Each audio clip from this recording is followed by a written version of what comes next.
What's going on, everybody? We're back with the Real Bodybuilding Podcast. This is episode number 68, and I'm here with the fucking champ, James Hollingshead. How are you, man? Very good, Fouad. Thanks for welcoming me with that intro. That's a nice intro. It's the first person to do it. Thank you. Well, you know, man, you've been on this show. You've been on, me and you have done a podcast together 100 times, and you've never been on RBP. It's always been Bodybuilding Bollocks. That's true. That's very true. So now, instead of me interrupting you every 5 minutes, this is your hour. We're going to learn. You know, everybody knows about the feet thing. Everybody knows about the inline skating. Everybody knows about the toast and butter. And but there's so much we don't know. So this is your hour, buddy. We're going to dig into it. Mate, where do you want to start? Where are we starting with this? This is interesting. This is new to me. Let's start with the most important part. You just crushed. Listen, you did something really, really amazing, and it's not just because you won a show. Because, you know, guys win shows all the time, and winning an IFBB show is it's not an easy thing to do, but it happens all the time, right? What you did though was you said something a year ago, and you set out a goal, and you said, "This is what I'm going to do."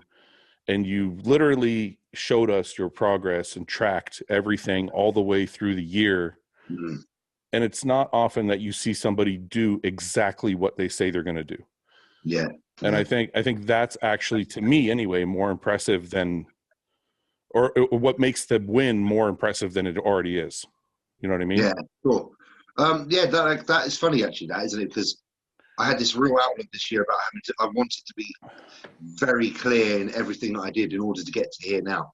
Yeah. Like I really wanted to document every single moment along the way that I could, because I feel like what's missing from a lot of bodybuilding is that transparency. It's almost like, you know, if people disappear and then just appear and no one really understands how or why they got there. And I really wanted to be the guy that's currently on the scene that was able to provide, I suppose, that information, you know, like show the bit that people, if you want to learn to love bodybuilding and you want to understand it, that's the bit that you want to see for yourself firsthand. And I noticed that there's a lack of that because all the bits I love about bodybuilding, all the intricacies behind closed doors. And I know now, like by going on YouTube and looking for that, it's very hard to find. Yeah. So I just felt that I wanted to be the person over the last year or so that would at least be able to document majority of the things I do, whether it's in the gym or out of the gym, and allow people to see, you know, everything and just understand, I suppose, the whole process rather than just here, lift some weights, eat some chicken. Yeah, and I think that's important. I think you're bringing an entirely new focus to bodybuilding, which is making people love it more, because, you know, in the past, bodybuilders were just like, oh, this is what we lift, this is what we eat, and, you know, just do it, and that's all there is to it. Whereas you bring a level of depth to it. This is why I'm doing it. This is why it feels good. This is why it hurts. This is why this is me having a bad day. This is me having a good day. You kind of show everything about it instead of just the X's and O's. Yeah, just the highlights. Yeah. That's right. Because that's the thing. I noticed that highlights are so easy to show because obviously they are, and highlights show you in a specific light, which people are very easily, forced to believe that everything's cushy. Yeah. And I didn't want that. I want people to see that it's not always like a clean run. You know, like there are going to be, for the transparency is important so that people that do take on this endeavor and try to bodybuild aren't surprised when they hit a wall. So I wanted people to see that there's going to be some walls and there's going to be some difficulties and there's going to be some issues. But those issues and those walls don't mean that you stop. They mean that you have to adjust. So that was more what it was for me. I just wanted to show some adjustment. And obviously, like, you know, this year was a very strange year and there was a lot of things that had to be adjusted to. Yeah. And I didn't want to discount them. I wanted them to be present for people to see as well, because after some of these events occurred, I had a lot of people reach out to me that had been in similar situations, and it raised a lot of awareness to myself how many people are going through their own little issues. And I really appreciated that they reached out. So I thought, you know what, if these people can reach out to me, I'm in a position when if I reach out, a few more people will see it. it's going to be beneficial to some people. So why not? And you know, it's paid off. I feel doing that. Is that what you think? Because I think a lot of bodybuilders would like to be in your position, but a lot of bodybuilders don't know how to be in your position. What do you think was a catalyst that made you kind of come out of your shell? Because I know some people think it was Luke, but I remember seeing it before that. Yeah, no, it's definitely before. Yeah. Why, I guess to narrow the question down even further is, why are you able to be so honest and not worry about what people think, whereas other bodybuilders are only showing the highlights? What gives you that, I don't give a shit, I'm going to show you everything? What gives you that attitude? Because that's what people want to see. And you're willing to take, because when you're that vulnerable and when you show that much of yourself, you also open yourself up to a lot more trolls and a lot more hate. Yeah, a lot more criticism. And a lot more criticism. So you have to be a very strong person to be able to say, you know what, I'm going to show them everything and I'm going to be completely vulnerable and I don't care what comes with it. Do you know what? I think a lot of it is me actually wanting to challenge myself. Like as a part of my own growth, I want to take on those pressures of that. Like I understand as my own development as a person, I don't think it's a bad thing to put myself in a position where I'm vulnerable. Like I think that's actually part of my own development. And I think I started that a few years ago, and in the beginning it was harder, but all that's happened is that over the years I've learned to, I suppose, become better at it. And now that I'm further down the road, it's more apparent, and that people can see that I'm able to do it without actually having a response that's negative. Like now I find nothing phases me, and it's not like nothing really bothers me now. You know, you can judge me on my physique, you can judge me on my personality, you can say that I'm this or that, and you can have your opinion, and I know that opinions are valid from everybody.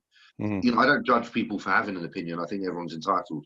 But what came out of the shell, I suppose, you know what, probably just, I've always wanted to live my life on my own terms. And one of my own terms is not letting anyone else dictate which way I go.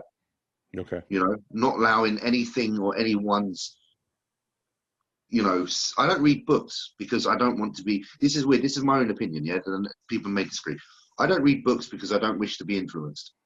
Okay. Yeah. So I do life because I do life. I just live and I let the experiences dictate my next move. I've never read anything in order to try to extract a way to be from it.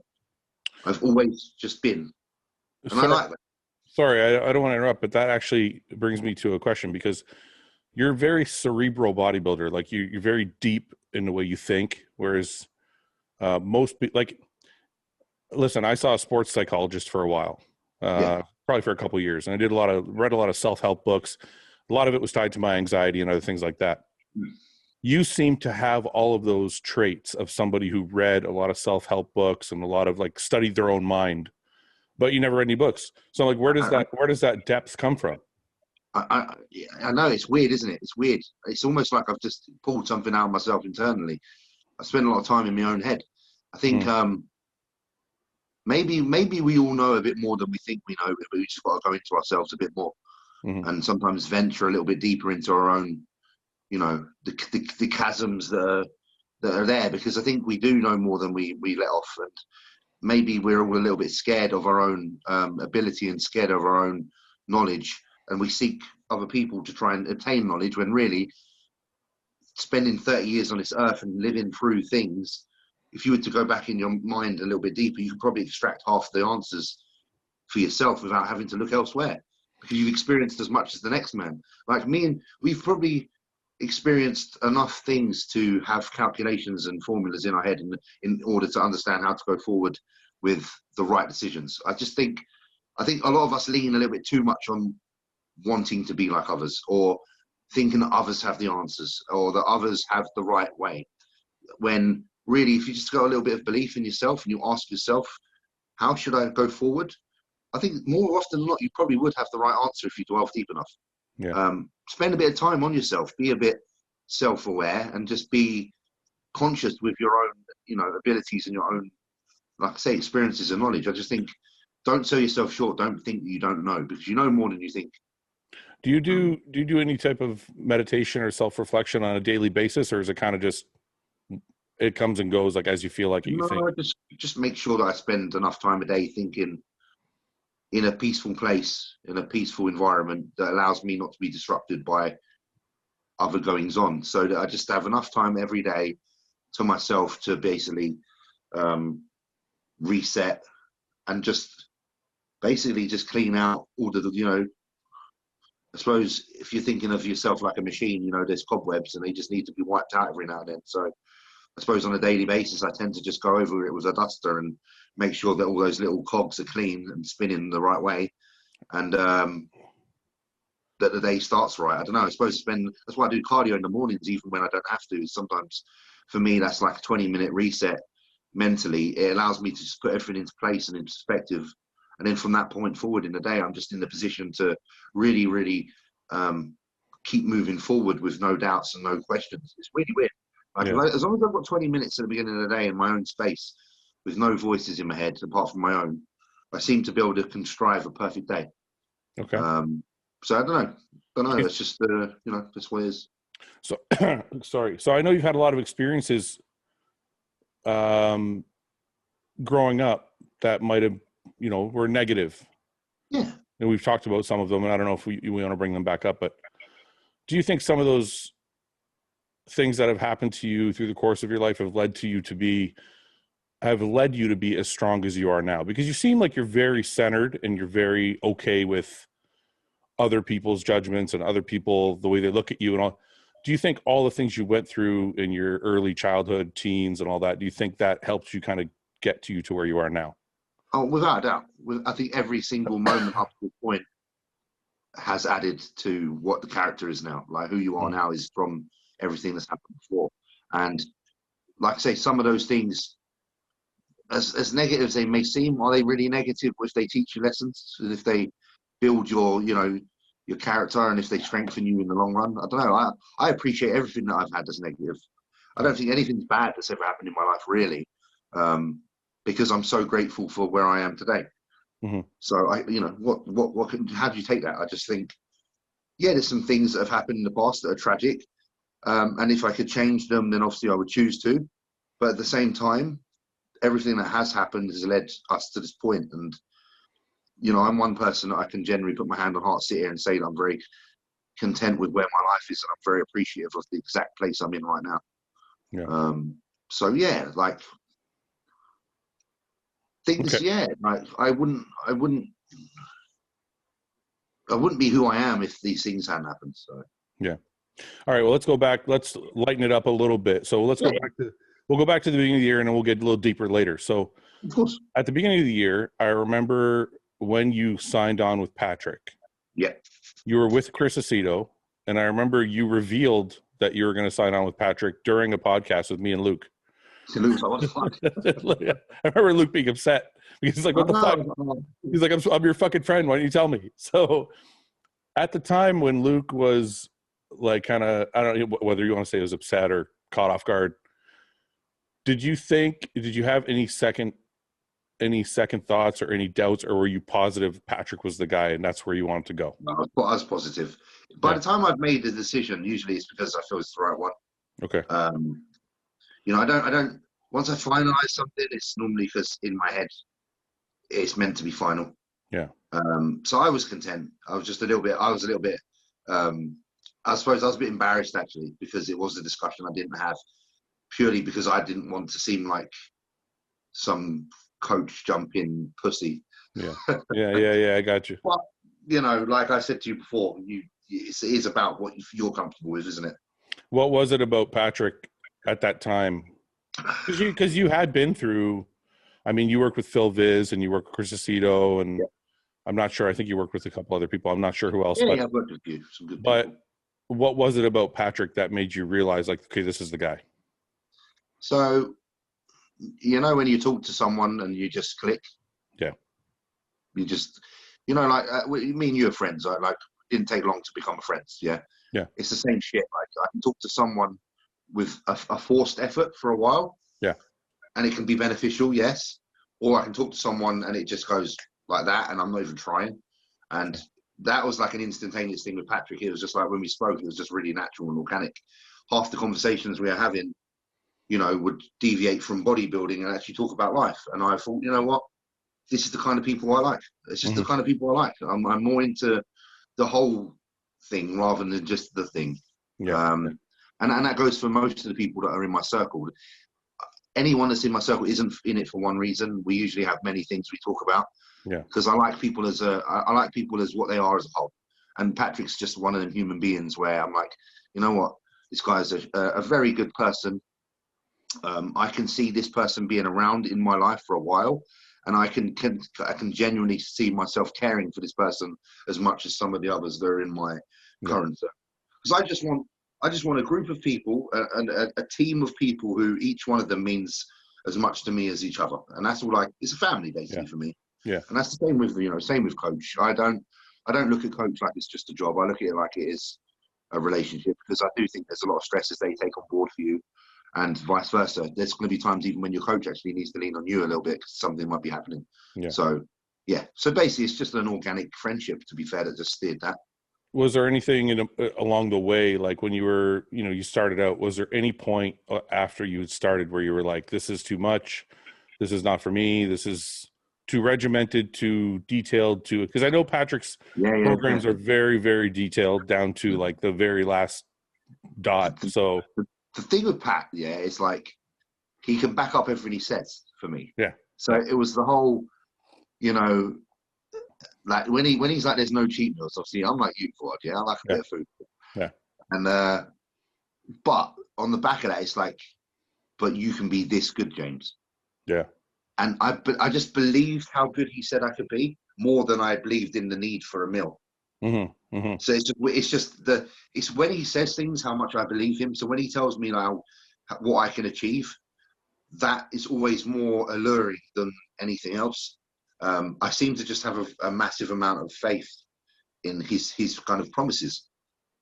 So throughout the year, we saw you get big. You have, what was the biggest you got up to? 3 something?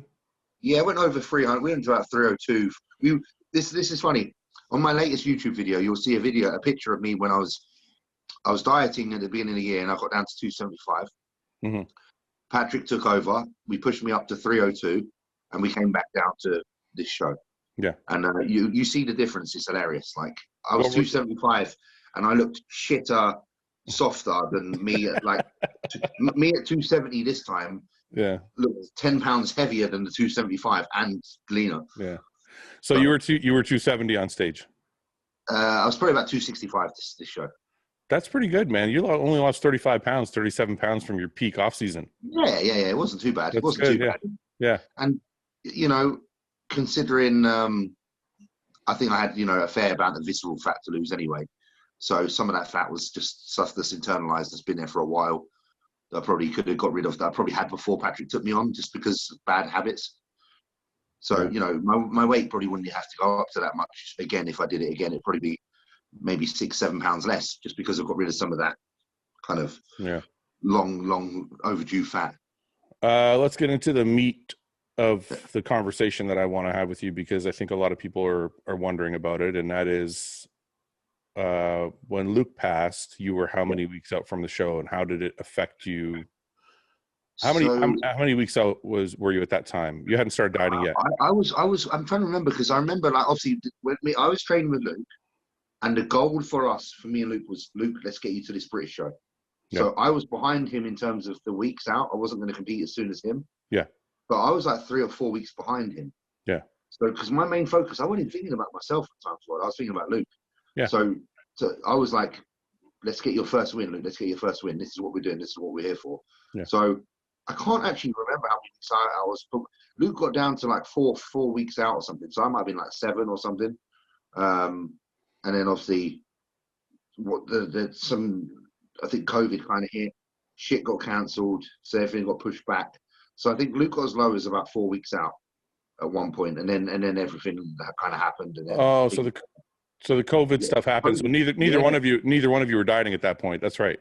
Well, this is the thing. And then Luke kind of continued his diet, but not knowing when the fucking shows were going to happen. So it was we were both basically kicked in the bollocks with the COVID thing. Yeah, yeah. So it put a stall on both our plans, because the original date for the British show, whatever it was, I can't remember now, May maybe. is when obviously Luke was going to be competing. And obviously the issues actually, I believe, happened April time is when everything locked down. So yeah, so basically we're fucked from not long before the show. Yeah.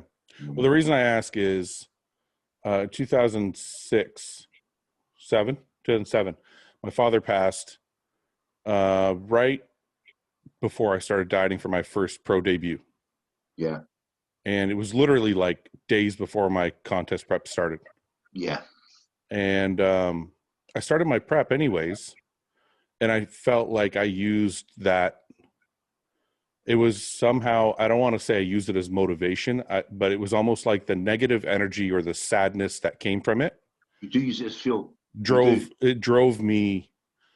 I don't think I've ever worked harder than I worked in that prep. Yeah, yeah. And I actually don't think I've ever looked better than if anybody can ever find any photos from that show, I don't think I ever looked any better. Yeah. And the reason I'm bringing that up is that, did you kind of have that same feeling during this prep? Absolutely. Like that's you take it and you've got like this weird burning desire to do justification for the tragedy that's just occurred. It's like whether you're trying to prep to ignore. I don't think you prep to ignore it, but you prep to deal with it. Yeah. That's almost like a yeah. coping mechanism in a way. Yeah, and that's exactly what this was. It was a combination of that and also trying to finish a job that he started. Yeah. So it was definitely that, like without a doubt, because I sat down today and I filmed a little wrap up for my sponsors about the how do I feel after the show, and it hit me. I started crying today after I did this thing, because it's the first time where I've just kind of like realized how I did what I did and why, and it is because of that energy that you've just explained. So no, I'm with you 100% there. I couldn't have performed like that and done so much hard work probably without the tragedy, because the tragedy is so extreme, so hurtful, so painful that I had to use that pain in a positive way, and we did. Yeah. So it's totally and it's funny, I can relate to that feeling that you talked about crying afterwards, because when I prepped through my father's passing. And, I went to the wake and everything, and I went to, to the funeral home, and I did all that stuff that, you do. And I couldn't feel it. It's weird, because I was focused and I couldn't feel the way I was supposed to feel. Yeah. And then as soon as the show was done, it was a rush of like emotion. Absolutely. That just kind of hit me all at once. Well, that's what this week is for me right now. That's why I'm like kind of just like, yeah. Don't get me wrong, I feel amazing, but at the same time, I'm just now mourning my friend. Exactly. Because you don't have time to mourn when you're in that prep. Yeah. Because prep requires absolute focus, and it means nothing else penetrates that vision. And even though you are using the fuel from the event to get there, you don't recognize it because you're not thinking about it. Because if you were to think about it on a daily basis, there's no way you would have a perfect prep. No. But it is present, and like I say now, this week, I've just kind of slowed down and I've said to myself, just let everything happen that needs to happen, feel everything that needs to be felt, and assess everything that needs to be assessed. And that's definitely one of the things, is like I'm finally today able to just kind of pat myself on the back and say, well done for like keeping your chin up and doing it, but also accept now that you might need a few days just to kind of breathe and understand and take it all in, because it's you haven't got that distraction of the prep. Yeah. What I noticed you changed your Instagram profile picture. Yeah. To that awesome photo. Now I want to ask you, that kneeling pose, was that a tribute to Luke, or was that something you just want to do? No, it's a tribute. Like straight away, I was like, Luke's pose, kneeling pose. Yeah. Okay. I just wanted to do it. I didn't recognize that when I was watching the live feed.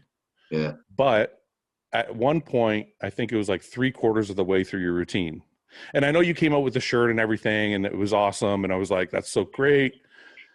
But nothing broke me down until about 3/4 of the way through the routine. You did a front lat spread and you put the leg up and turned your head to the side. Yeah, I had to, man. Like these are yeah. So I'm sitting here at my desk in my office, and because I have a bigger monitor here, so I could watch the live stream on a bigger screen. And my wife is sitting at a stool next to me, and we're watching. And as soon as you hit that fucking pose, I busted out crying. I was like, "What the fuck?" Because I don't know if anybody else caught it. I don't know if anybody else, like, I know the shirt. Obviously, everybody saw the shirt, and people maybe. I think a couple of people caught it because someone did a little. Someone tagged me in something earlier where they did like a little collage of it, and I was like, dude, it was amazing. I honestly couldn't hold back the tears. I was like, "Holy fuck! I can't believe you just did that," because I wasn't expecting it.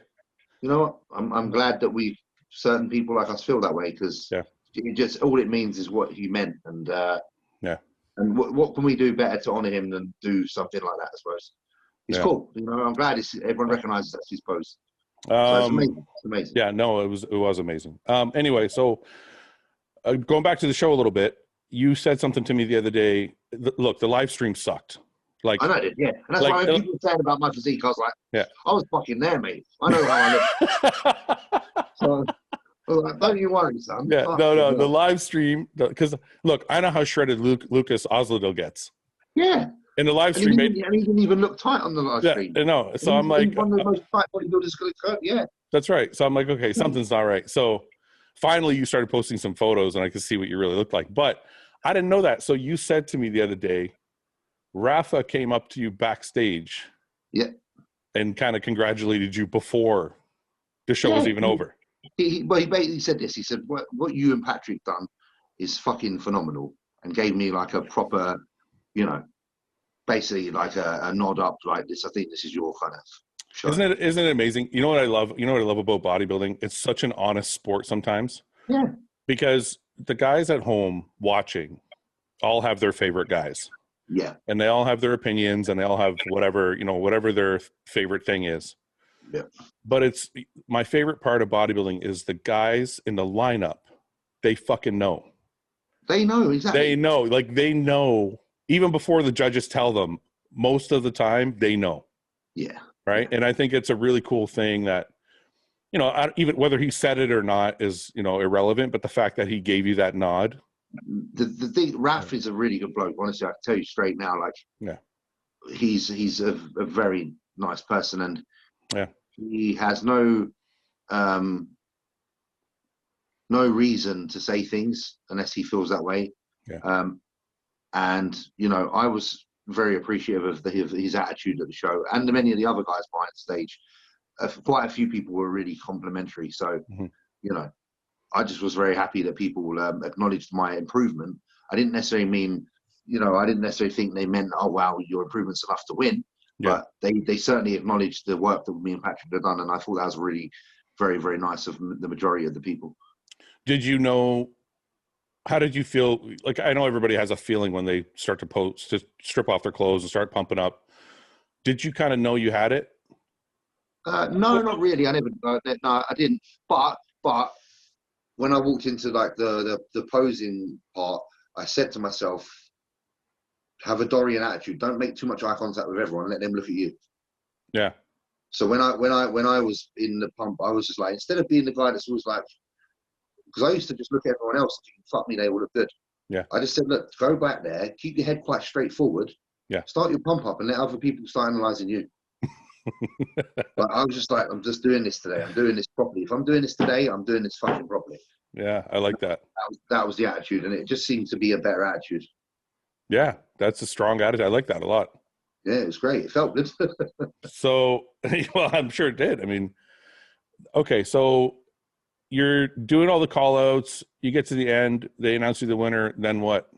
Because I mean, I know the feeling. You're standing there and you know it's you and Lucas, and they call Lucas second, then what? Like, what's the first thing you think? Like, what is the emotion?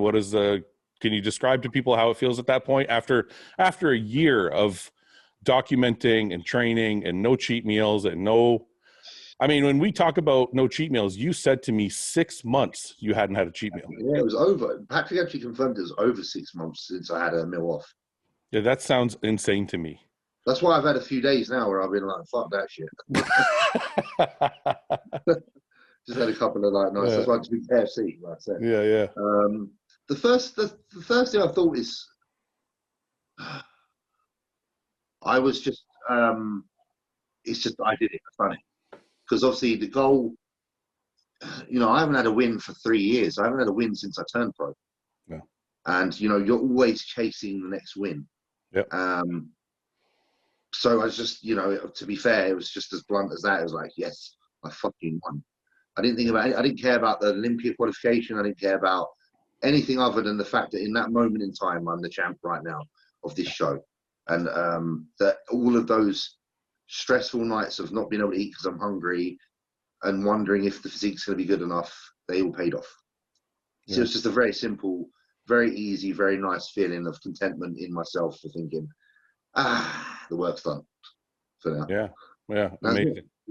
I didn't think too much, to be honest. I wanted to just be present. Yeah, no, that's amazing.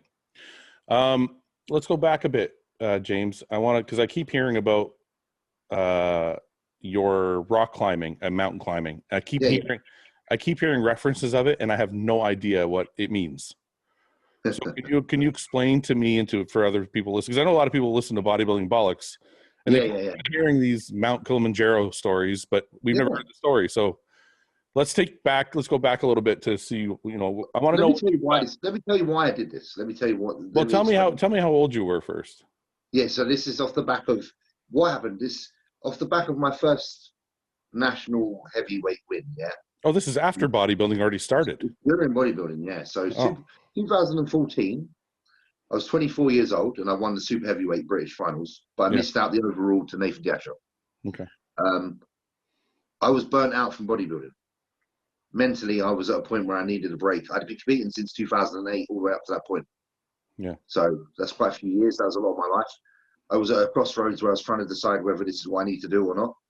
And I fancied doing something just completely outside of the realms of bodybuilding that would be good for myself on a kind of spiritual level, but still physically demanding, because obviously we have to do things physically demanding, because if they're not, we just feel lazy. So a friend of mine suggested doing Kilimanjaro, and I said yes. And in 2015, early 2015, we set off to Africa, and we did a 9-day hike of the highest peak in Africa, and it was like a 26 people group experience. Okay, wait a minute. Can I ask some questions? How high is the peak? Do you know?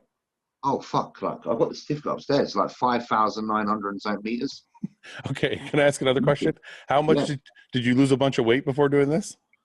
Yeah, I actually did lose a bit. I was still about 120 kilograms. So 250 pounds, probably. Yeah, I was still quite heavy. I did do a lot of sprints on the treadmills.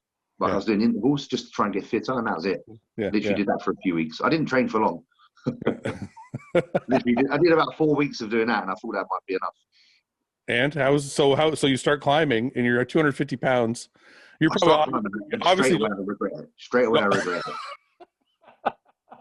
The first fucking steps were like, because there's different ecosystems. The mountain's that high that the ecosystems change. So at the bottom it's like jungle. Yeah. It's wet, it's marsh, it's fucking clay. Okay, stop 1 second. I'm sorry to interrupt you. I just have to ask this. So you flew from the UK to Africa. Yeah. You get off the plane, you get into this group with 26 people. Yeah. They're probably all like 150 pounds. They're probably all little guys, right? They're all slim as fuck. They look like skiers. They look like skiers. They look like they can run for 100 miles. Are they looking at you like you're fucked, like you're 260 pounds? Like you're like, how the fuck is this? They don't know what the fuck they're looking at. I'm a bodybuilder. I literally just won a fucking super heavyweight championship the year before. Yeah. All right. And I'm all in my vest and that, thinking I'm going to look the part like Rambo. Yeah. I thought you just got to dress and look cool, wear boots and shorts, and have your arms out. You didn't have any of the gear or anything, like all the stuff you need? The bottom part, because it's warm, because it's like jungle. I just literally basically had my kit off trying to look good. I thought I look fucking awesome. This is great. But functionality and what you look like are two different things, aren't they? Yeah. Okay, so you're in the jungle, so you start walking, and then what? And I'm just slipping all over the place, mate. I can't even get my foot on the ground. It's like, it's steep, it's like this, and it's like clay. and I weigh more than everyone else. So I'm sinking and slipping. Oh, fuck. And it's hurting. My legs, my calves and everything's cramping within minutes. But, you know, pride keeps you going. And I tried to keep up the group as best I could, and I managed to. And luckily, my body did adjust to it, actually, to be fair, quite quickly. Yeah. It's a very interesting experience because you go from being bodybuilding regime, eating every 2 hours, to only being able to stop twice a day, and all you eat is crisps, hot chocolate, and fucking noodles. Were you starving, or did you like welcome the not? I wasn't starving, to be fair, no, because you eat a lot of shit. Yeah. But it's just shit food. You just eat shit because calories. Yeah. So I wasn't really starving, no, actually. No. Were you at the back of the pack and just trying to keep up? No, I was. You know what? I was, for most of the trip, I was near the front. Okay. I was fucking. I was really I was adamant. I'm not falling to the back. Your pride kept you going. It was all pride. There was lactic acid in every part of my body, but the pride kept me going. But I was burning. I was burning all over. Trust me, I was sore. But I was like, I'll be fucking damned if I look this jacked and I'm going to be at the back of this group. What did your mom? Was your mom and dad around at that time? My mother was around at the time. Yeah, she was just. I don't know what she thought. To be fair, I don't know what the fuck. She like, what the fuck? Where the fuck are you going? Why are you doing this? I'll see you when you get back. Yeah, no, she thought it was fantastic. She was just glad I see it. I think she thought it was good that I was just actually putting myself out there and seeing some of the world. So what's after jungle when you're climbing? Where do you go? Like, how was the experience? Then it's like alpine desert, like dry. Yeah. Like just horizontal, like almost horizontal dry land. Yeah. Barren, nothing fucking to see. Yeah. And sunstroke city, basically. I got sunstroke. I literally got sunstroke. And it was really bad. I remember getting sunstroke after that. Yeah. And the only thing, it's funny, I got sunstroke, and I remember the night of doing that trek, however long it took, laying in like my bed, shivering, sweating with like illness. And I fell asleep for hours. And I woke up at a funny time when they were all having dinner. And I remember going to like the main tent where everyone was eating, and there was sticky toffee pudding going around. They're eating. Yeah. And I remember just eating that and that healing me. Really? Healing me. Sticky toffee pudding, literally getting rid of my sunstroke illness. Really? Like the sugar. I don't know. It kept me going. Like I had that, and I went back to bed, and then the next morning, for some reason, I was miraculously fucking fresh. Wow. So I don't know. It could have ended there. You have like canteens of water. Like, how does this work? Like water wise, when you're walking through the desert, you basically water on your back. Like you've got like a backpack with fucking water in it, and that's it. And like this, you're carrying your own shit. How much gear? What's your gear weigh when you're carrying like through the desert and through all that shit? You've got a good few kilos of gear on you. Your bag's probably got to be like 10 kilos. Yeah. 10, 12 kilos. And like, you're walking for 7-8 hours straight. Okay. At this point, how much further, like how far are you up the mountain at this point? Halfway? No, probably not. Probably like fucking like not even a third. Okay. So is your pride still going strong, or are you wishing you had not gone? Pride's still there, just about. Okay. So what's after you wake up and you keep going? What's next? So then we have to climb this fucking wall. It's called the Baracos Wall, and it's really cool. It's like a rock. We're going onto this rocky place now, and you literally got to do like a vertical climb. And that was probably one of the funnest parts of the trip, actually. I've actually got a picture of me on that wall, like looking down, trying to be really sensual and cool.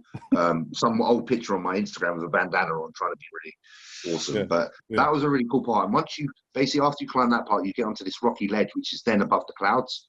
Okay. Once you're above there, it's crazy. You're in like heaven. Okay. You're in heaven. Okay. But wait a minute. How are you fucking climbing a wall at 260 pounds? Like, you have cambers and like pulleys and shit? You don't have cambers, but there's just certain tracks that have been kind of made by man that are not safe, but safe-ish. And you can use. It's like, do you remember the old game Lemmings? No. Don't you remember Lemmings on the PC where you got to steer? Oh, we used to call it Frogger. I think it's Frogger. Yeah. Same thing as Frogger. Yeah. Yeah, it's kind of like there's just these little ledges that you can get onto and just about make it if you're safe, like if you're not a dumbass. And obviously there are like porters that are there to help you, guide you. So, if you need a little shimmy, they'll give you a little shimmy. But honestly, like if you fall off and you're dead, man. Like luckily no one died. So So you get up to the platform. Now you're in heaven. Then what? Then we take loads of photos above the clouds, like for hours. Is that the peak? Is that the very top? No, nowhere near. Nowhere near. No. Nowhere near, man. This is like halfway now. This is what I'm saying. It's like massive. Okay. So this you just spend a lot of time on, like a sandy dune. It's a little bit more like it is like deserty, but it's more like it's cactus and stuff now, like a bit different. Yeah. Just dry, but there is some plant life.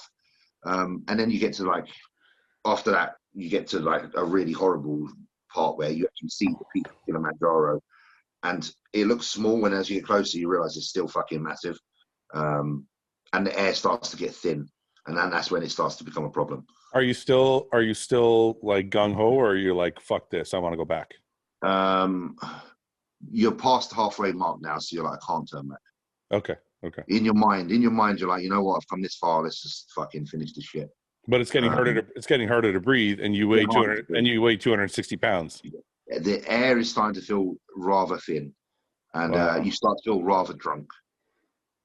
Because you can't control it. You can't control the altitude shit. That shit, like, it's so weird to explain, but like lifting a leg, you know, like how it is after doing 16-week prep and your legs are tired. Yeah. Imagine that kicking in after like 2 days. Yeah. It's like, what the fuck? And you're not even in control of your body. You can't operate. Like, you want to move your arms this fast, you're moving them this fast. Yeah. Now you're feeling that, and you're only halfway. How do you think you're going to get the rest of the way? This is it, man. This is where you're wondering. You're thinking, shit, am I like able to do this or not? Yeah. But what it is because what you do is you actually climb like this. So you spend the day climbing to a certain height. Yeah. And then you actually camp slightly lower. Okay. So you climatize, because if you go higher than you need to, your body will start to build up the red blood cells. Yeah. To deal with the new heights. So it's a smart staggered system. Yeah, so basically so we staggered our climbing. So although it might hit me at that point, the likelihood is where that we camped that evening would be slightly lower. Yeah. So my body would adjust, and then so on. You do it again the next day, yeah. Yeah. So you basically just keep doing that until you're really kind of got enough, I suppose, oxygenated blood cells to be able to handle the kind of next step. So the rest of the way, any other speed bumps, or are you just kind of traveling? You're just trekking through? Just the only thing that really, like, I will say is you spend a lot more time climbing rock, which is, a given. The last part of the journey is a really treacherous one, because that's the make or break part, because the last evening is timed because you're trying to make sunset. Yeah. And so basically you leave at midnight. You leave at midnight and you've got 7 hours to try and make sunset. Only got why are you trying to make sunset? Just for photo purposes? Because of what it looks like. Because it's the most amazing thing. Yeah. And you have to ascend. You have to ascend about 1,000 meters, I think it is, or 1,000 foot. I can't remember. It might be 1,000 foot. It's not like masses of distance, but it's quite steep. And the problem is, with that amount of step being that steep, the oxygen's very thin at that point, because you're at the almost highest point. Going up that steep really knocks you out, and it's basically that's summit night. And summit night is the one where it's freezing cold, so you've got to wear about 4 layers, so you weigh a ton. Wow. Your moustache is freezing. Like, I remember having my moustache frozen. Yeah. By the cold air, just from the snot coming out of my nose from the cold environment. And that last night is incredibly tough. And my best friend actually had to get taken back down that night. Oh, he didn't make it? No, lungs started to fill with fluid. Wow. So it's that's what he can do at that point. Was he okay though, ultimately? Luckily they only had to take him down to the previous camp, and his lungs would sort himself out there. But literally, it wiped a few people off the trip. Like, wow. That last night, that's the one. It's like make or break. I must have only just made it, because you're going up to a park called Stella Point, which is the second highest point, and then you go to somewhere called Uhuru Peak. By the time I got to Stella Point, I'm only probably 100 meters away from the highest peak. And it took me about an hour to walk that 100 meters because my body wouldn't move. Yeah. So it's just nuts. It's just nuts, but it's brilliant. Like, it's crazy, but it's great. So when you're doing this, are you thinking to myself, I'm absolutely fucking insane, but you're also euphoric at the same time? You're like, like when you've got, I said it on a post the other day when I was in this prep. I was like, you've got to embrace the madness. Yeah. Like, if you feel cuckoo, just go, yeah, I am. That's I'm trying to imagine how you feel, and obviously it's not even remotely the same, but I'm trying to imagine that last week or two when you're completely fucked in your head and you're dieting and you're starving and you're depleted and obviously it's not, obviously, like I keep reiterating, it's not nearly the same thing, but it's the only thing I can relate to how I would but feel. There is similarities for certain, like in regards to just mental welfare. Yeah. Like you're just like, so just, you say one leg in front of the other, embrace it. One leg in front of the other, embrace it. And I suppose also the desire to see the view from the top is enough to keep you firing. Yeah. Because you want that view. It's all for the view. What a fucking great story. So you get to the top, then what? No. I lay down. I'm the only one in the picture. Only one in the picture of the group that's laying down. Yeah, really, eh? I said, guys, I've got to have a lay down. Yeah. Literally, lay Did you pass out at all, or you just lay there? No, but I just was like, man, this is a lovely view and all, but I'm having a lay down while we're here. Yeah. And literally just get some photo snaps in front of the signage that's up there. The basic explains your nice peak, and just look, stand up and look, and just take it in and have a sip of you. Literally, I was like you with that mug. I had my coffee.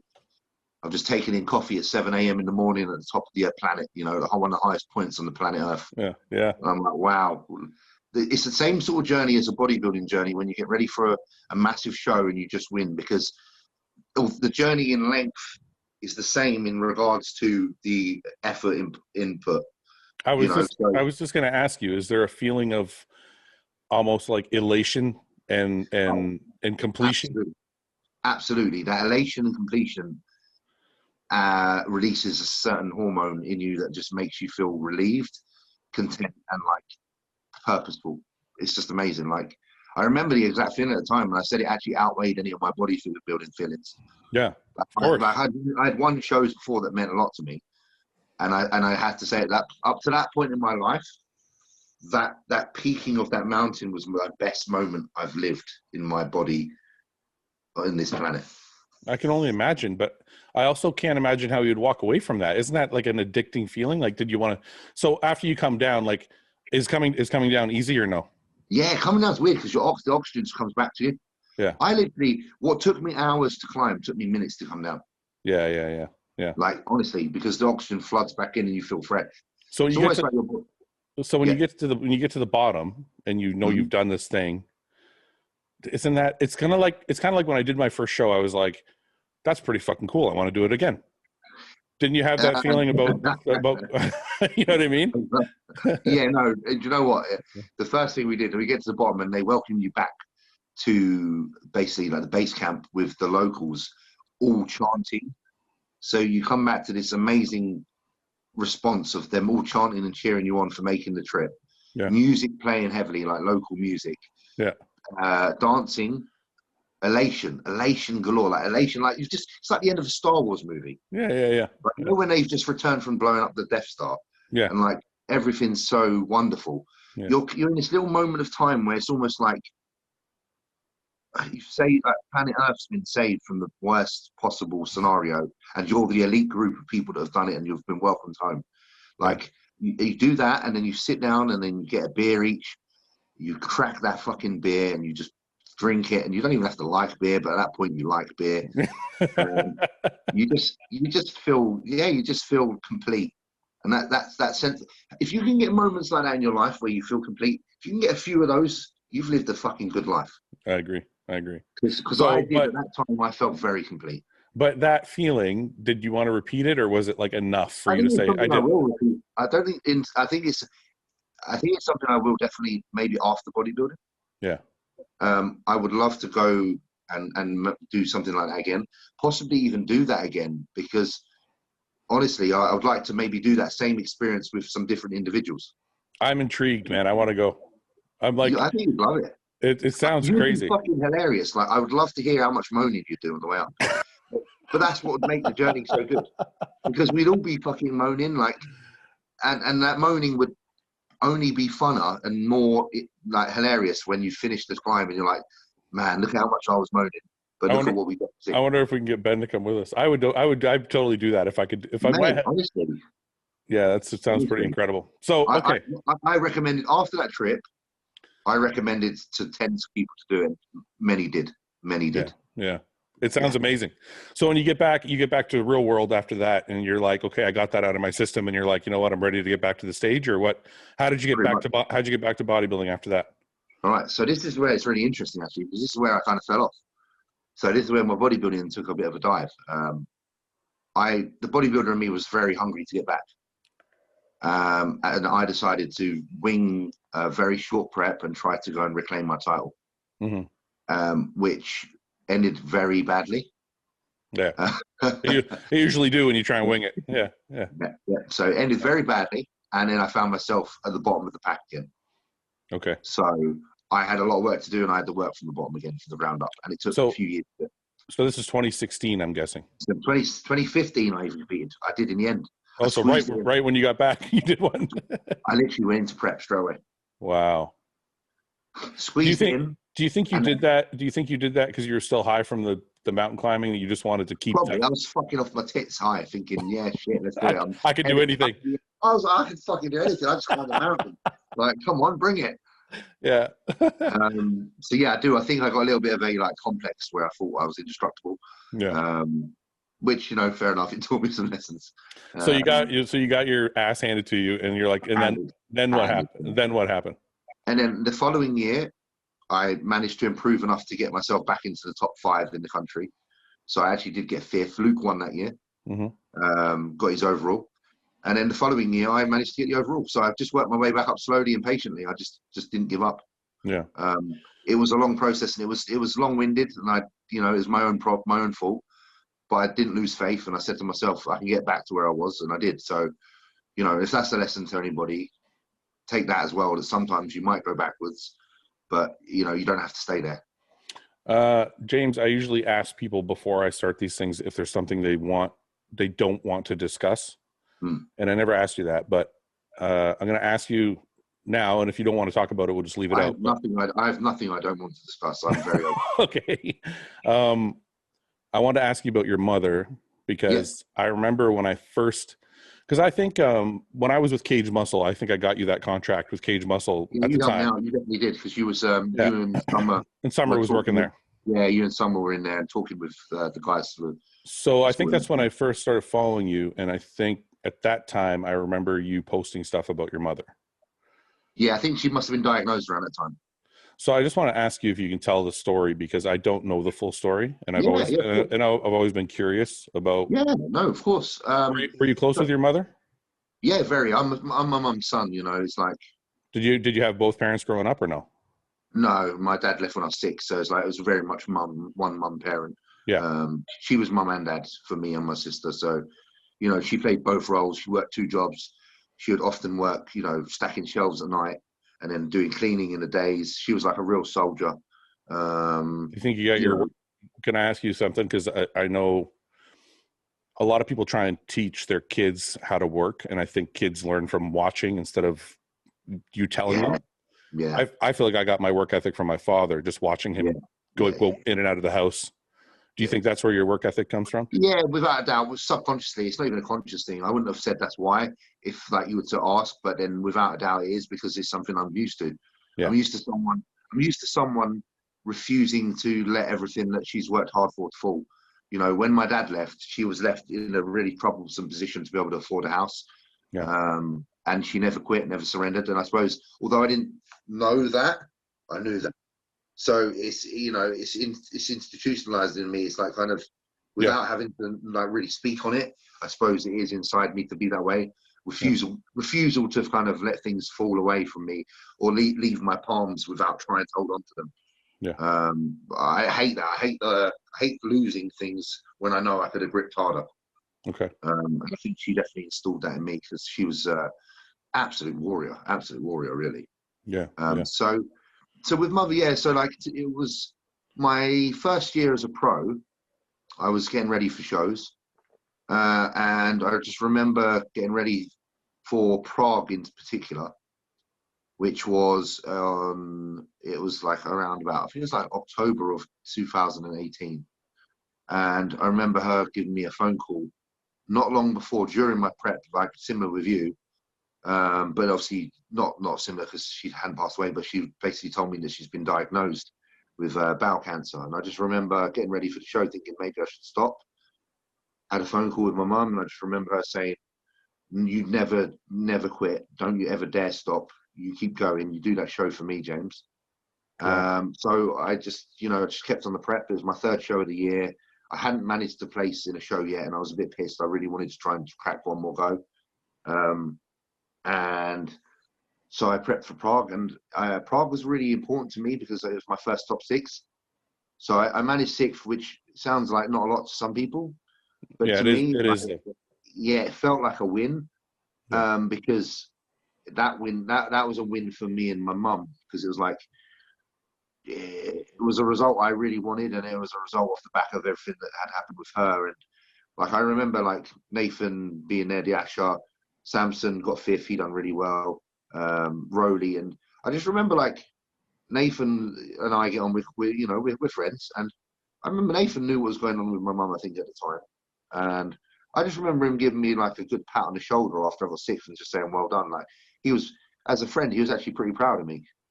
He seen me come up, and I just remember that being really important to me. Yeah. Because I looked up to Nathan a lot, because obviously he's in Britain, he's the pro that kind of has been most successful. He was always the one that set the standard, and I looked up to as a junior. And I just remember that just really being a very emotionally important event for me, because number 6 was really important. Nathan's approval for me was really important for some reason at the time. And obviously, coming out of that and being able to say, "Mum, I got a top 6," was really important as well, and it felt like a win. Yeah, it felt like a win. I think sometimes,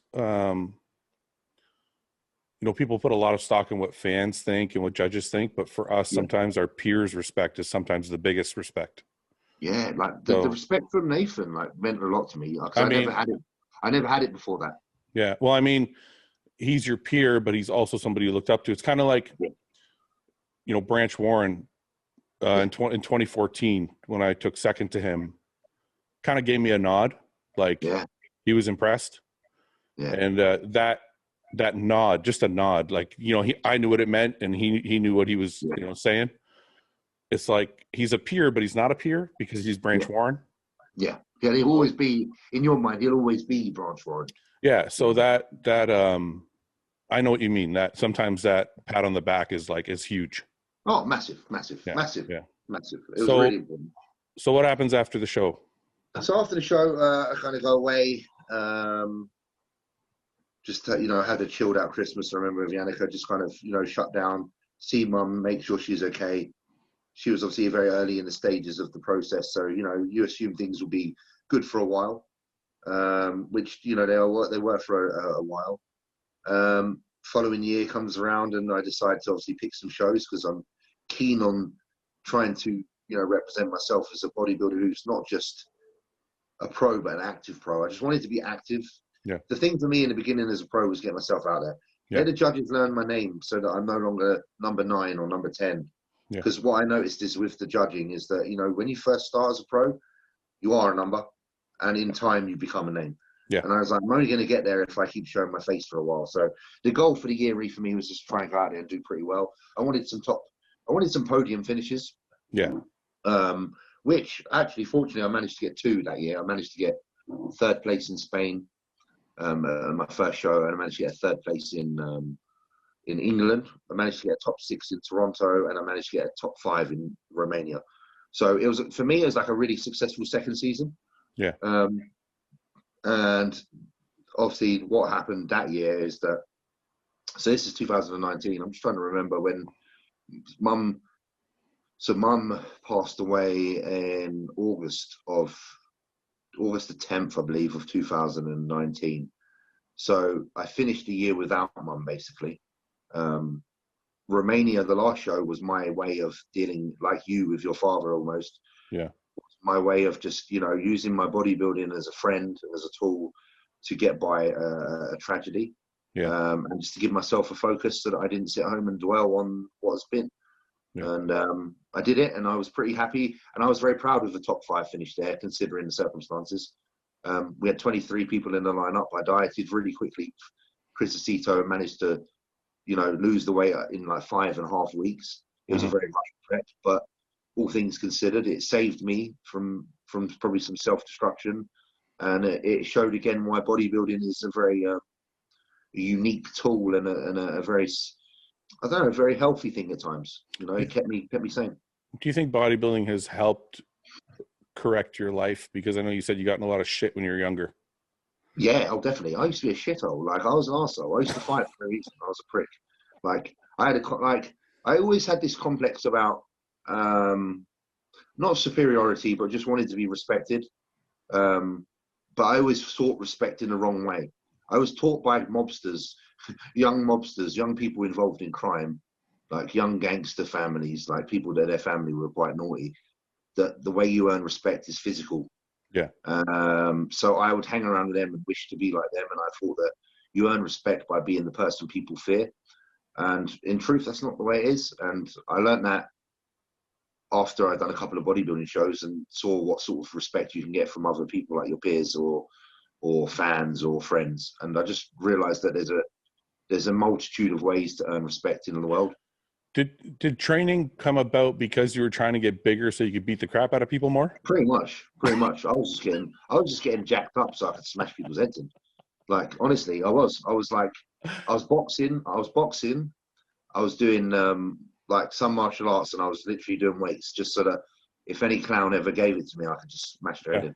Yeah. That was literally, and that's me. And I'm just being transparent. I was doing it. I like it. That's why I asked the question, because I'm like, and I've never really explained it like that, but that is the truth. You've hit the nail on the head. I just wanted to be the geezer that if you started on me, I would be able to put you out. Yeah. You know, this is before MMA. This is before we all knew what Brazilian Jiu-Jitsu was. Yeah, no one was doing that at the time. This is when it was just, you think you just do weights and fucking, boxing. Yeah, that's right. And that was literally what it was. It was my way. That was my like initiation into becoming a man, because that's what I was taught. I was taught by the locals that, you know, if you box and if you do this and that, then you're going to be able to look after yourself. And, you know, that was literally what I did it for. So in the process, you start competing, and then it's all downhill from there. Yeah, the process I met downhill from there. Yeah, or uphill, depending how you look at it. Yeah, I started training in a particular gym, Pink's gym, which is like a legendary gym now, shut. But it was my home for many years. I was training there and basically just bumped into a friend who was a young active bodybuilder, and I had no idea really what bodybuilding was. But I think because obviously I was like fatherless, I was very easily influenced by other males. Yeah. And I was influenced by this particular friend quite easily. And I was almost actually in awe of him, because I found him to be powerful, strong, confident, and everything that he kind of exuded was interesting to me. Yeah. And it turns out that he was a young junior bodybuilder getting ready for his first show. So, of course, I was more than happy to kind of pair up with him and watch the process and support him. And I suppose I fell in love with the process because I was witnessing it unfold. Yeah. I saw the bad side. Like, I saw the steroids straight away. I saw the mood swings. I saw the acne. I saw the fucking rowdiness in the gym. But it still didn't put me off. So, you know, that's how I kind of know that despite seeing all the bad first, I still loved what bodybuilding stood for. Yeah. Because I just knew that it was unique at the time. There was no one bodybuilding. Yeah. Especially in England, like, there was no bodybuilders. If you were a bodybuilder in a gym here, you know, 2005, 2006, you were one. There was one of you. Yeah. And that appealed to me so much. Yeah. Like, I love that whole unique thing. And that's why I did it in the beginning. It was to be unique. Yeah. Because, again, I wanted the respect for being something individual, something that no one else is. Yeah. And those were great times. You would go to a bodybuilding show and there's no social media. No one knew who was going to win. It was like, man, let's see who turns up. Like, no one has a fucking clue. Yeah. I remember that. And it was just good times. So I was around for the last part of what was probably an age of bodybuilding that was pre-social media, which was really cool. And I'm not going to say I don't like social media or the bodybuilding now. I love it. It gives me a job. It gives us this platform. And I think we've learned to love it and evolve with it as for what it is. But it certainly was cool to still be able to be in that and witness that as well. I think there was a mystique about bodybuilding before social media. Yeah, it was people didn't know what it was. They didn't know who the fuck this weird guy was that all he did was eat and train. And it was a very, very underground thing. Very, very. And then who the fuck went into GNC back then? I know. Like, I could go into a GNC back then, and I'd be the only one in the shop for hours. Yeah. No, it's funny because there was nothing until once they started adding classes like figure and men's physique and then classic. Then you started getting a lot of people training, and then obviously with the social media, it became a big thing. But before all the additional classes and before social media, it was like you and your buddies were training, and that was it. That was it. Yeah. It was just MD magazines and Flex, and I could see you on an MD magazine. Like, honestly, that was what it was. That's what I had. Yeah. I had Fouad Abiad, Dennis Wolf, Victor Martinez, Dexter. I had you guys all on fucking MD magazines, and I was looking at you guys thinking, this is the shit. Yeah. That's pretty cool. Shit. Yeah, man. It was fucking awesome. So where do we go from here, James? You're 10. How many weeks out from the Olympia are you? So we're like 10 weeks now. So this week's kind of like just kind of mellow. Me and Patrick are talking as the days go by, just assessing things with some of the situations of the travel issues at the minute. Yeah.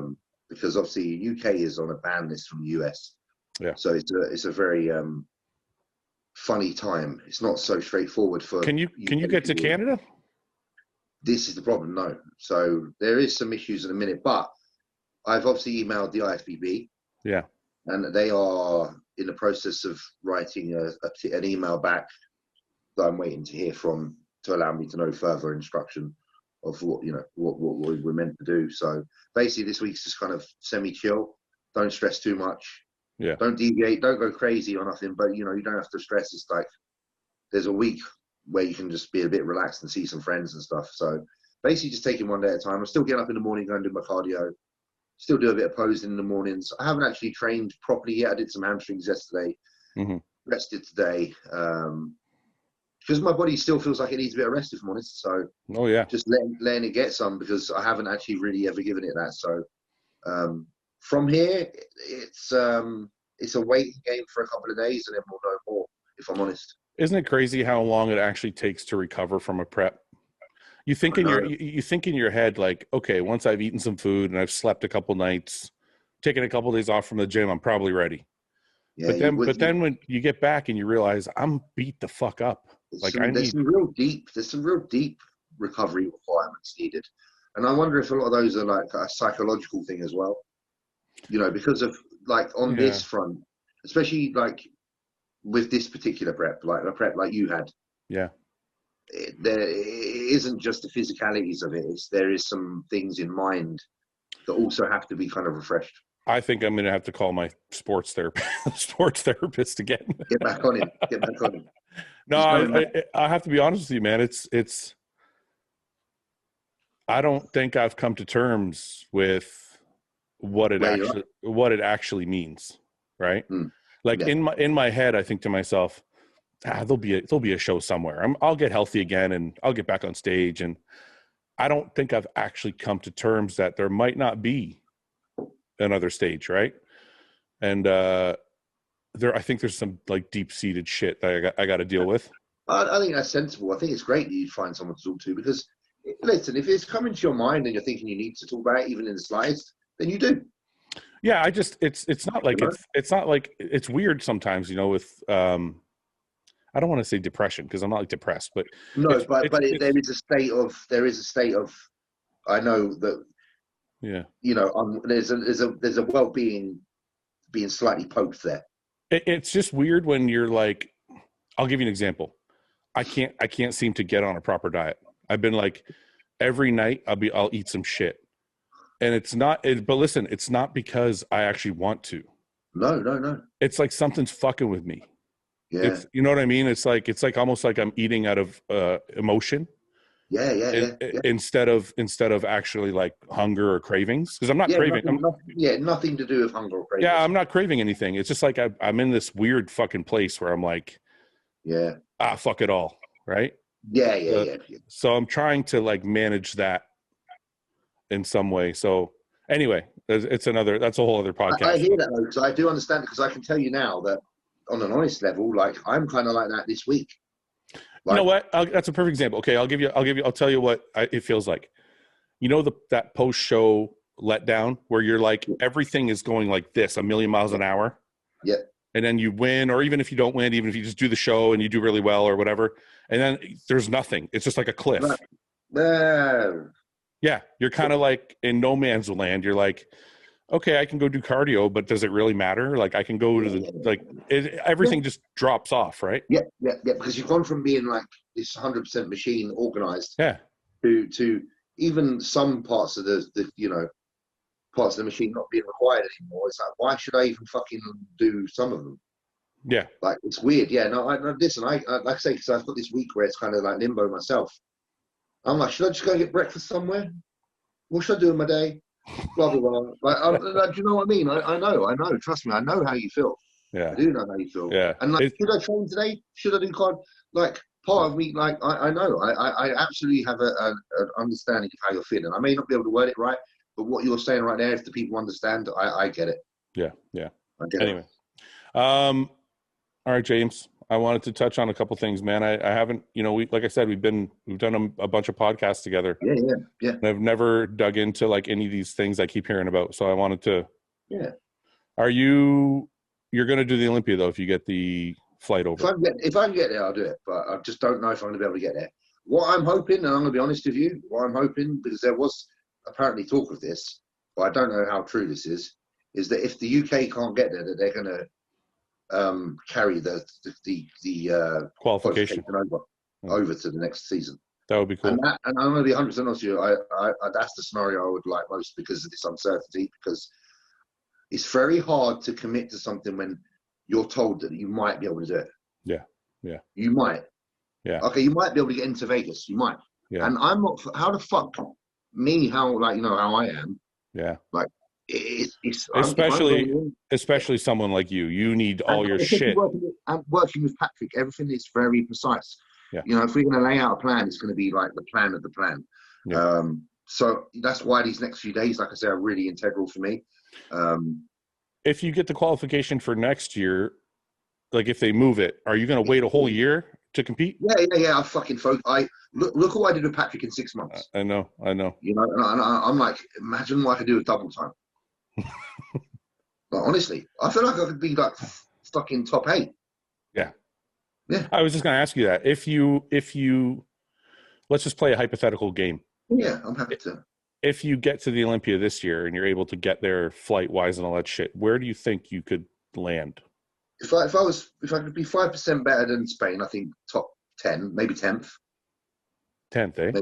I think you might be better. Maybe 8th to 10th. Yeah, I think that's a reasonable goal for sure. I don't think that's out of the question. No, I don't think so either.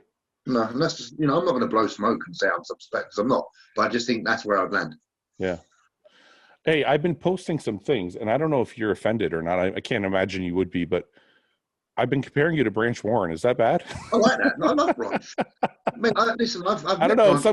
Some guy wrote to me, and he's like, "Why are you insulting him?" I'm like, "Branch Warren's a fucking Hall of Fame bodybuilder. 2 times Arnold Classic champ, 2nd in the Olympia. Yeah. Fucking beast. Yeah. I can see it. I like it. Yeah. and then your friend Lorenzo, I think it's Lorenzo. You can see it now. He started doing the side-by-sides. And I'm like, he's like, shit, now I see it. Yeah. Dude, I saw it when you came out for the live stream. I'm like, oh my God, he fucking looks and poses like Branch Warren. Listen, that's one of the best Caucasian bodybuilders we've had for the last 10 years, 20 years. I don't know how anybody... How the hell am I going to fucking moan about that? Well, that's why I couldn't believe that guy was sending me the message because I didn't even... Some people are like so fucking about pretty. I know. I'm not about. I don't give a fuck about pretty. I'm not pretty. If I was Raf, I'd be Raf and I'd love it. Yes, but I'm not. I don't have the lines that Raf has. Do I wish I did? Yes, but I don't. So I work with what I got, and what I got is some fucking dense muscle.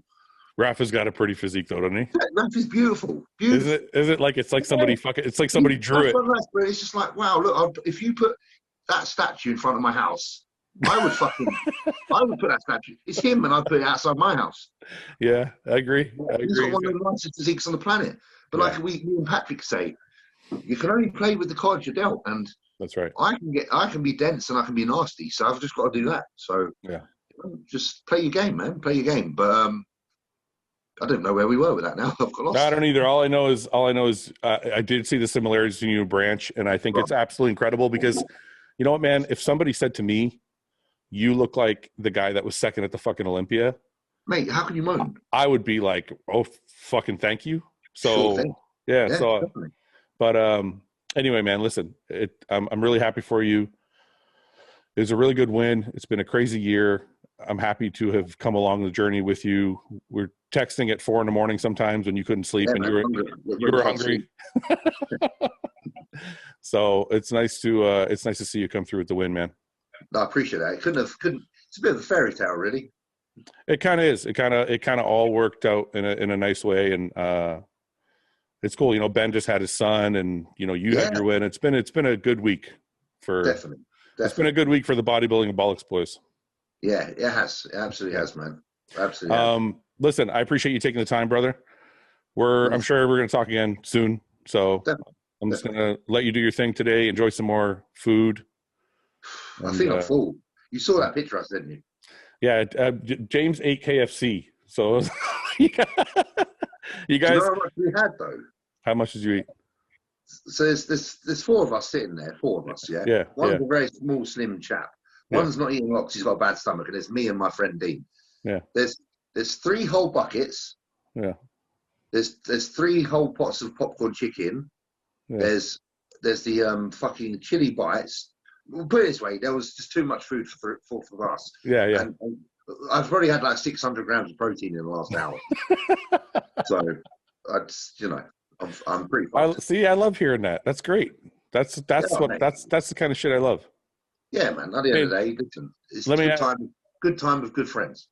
Let me ask you: when you go to King's Gym, because I love that gym, by the way. Like when you post stuff at that gym, I'm like, that's a real gym.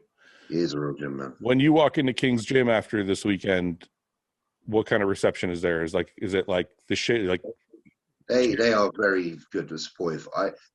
People that I don't even know come up to me saying they stayed up to watch the stream.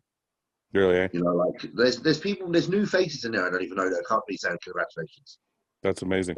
Like it's a brilliant place, and they're all inspired. I just want to note as well that my other friend Ria Gale, who's also trains at King's, won the figure class. Okay. So awesome. we had two pro wins. Yeah. In this small gym in London, Croydon. Yeah. You know, which is considered. People like go on about their gyms being the best gyms in the UK. I'm just going to say one thing. 2 champs come out of this gym. That's the gym. Yeah. It ain't about how much fancy kit you got. It's about what you're producing. And you know, the like you say, you like the look of the gym, you like the feel of the gym. Cedric visited the gym and said the same thing. There's just something about that place. So I just want to give them a little shout out because King's Gym just breeds the energy that makes champions, man. Honestly, it's all about atmosphere, right? I mean, you can have the nicest shit in the world, and it doesn't matter if they don't have that feeling, right? Yeah, it's like stagnant. I don't want to be in somewhere that feels like being in a fucking museum. Yeah, I really, you know, I couldn't give a shit if you got the finest equipment. It's like, you know, like a car showroom. Yeah.